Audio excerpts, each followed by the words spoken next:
Hi friends and relatives. இந்த வீடியோவில் நம்ம பார்க்க போகிறது இந்த தண்டு கீரை தான். சிகப்பு தண்டு கீரை. இதை நான் விதை போட்டு முளைச்சிருக்கு. இது ஒரு இடத்துல நல்லா கொச நிறையா முளைச்சிருச்சு. அதனால் இந்த சின்னதாக இருக்கும்போதே கொஞ்சம் பிடுங்கி எடுத்து நம்ம சமைச்சிடலாம் அப்படிங்கிறதுக்காக நான் பிடுங்கிட்டுருக்கேன். இதில் தண்டு பெருசாக இல்லை, அதனால் இந்த மாதிரி வேரை மட்டும் நமக்கு அப்படியே எடுத்துகிட்டு நம்ம தண்ணியில் நல்லா அலசிட்டு நம்ம அப்படியே சமைச்சிடலாம். பருப்பு சேர்த்து மசியல் மாதிரி பண்ண போகிறோம். இது சாப்பாட்டுக்கு ரொம்ப டேஸ்ட்டாக இருக்கும், நல்ல சத்துக்கள் நிறைந்தது. ஸோ நீங்களும் இது லைட்டாக 1-2 செடி இருந்தாலே போதும். அதிலேருந்து விதையை கொட்டி திரும்ப நமக்கு பரவிக்கிட்டே இருக்கும். நிறையா அப்பப்போ நம்ம விதை போட்டு முளைக்க விடணும்னு இல்லை.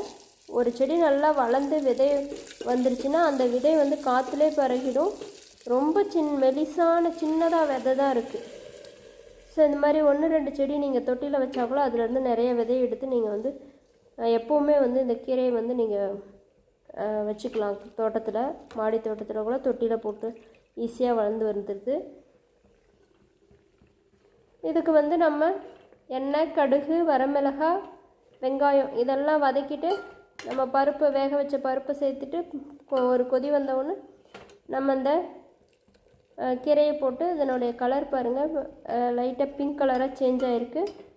லாஸ்ட்டாக தேங்காய் கொஞ்சம், அப்புறம் கல்லுப்பு சேர்த்து நம்ம கடைஞ்சி சாப்பிட்டோம்னா நல்லா டேஸ்ட்டாக இருக்கும்.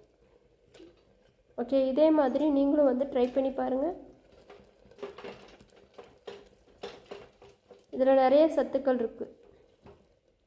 இரும்பு சத்து நிறையா இருக்குது, நார் சத்து நிறையா இருக்குது. அப்புறம் இது நிறைய குளிர்ச்சியை கொடுக்கக்கூடியது. இந்த வெயில் காலத்தில் நிறைய அந்த கீரையை சாப்பிட்லாம். ஓகே, வீடியோ வாட்ச் பண்ணதுக்கு தேங்க்யூ.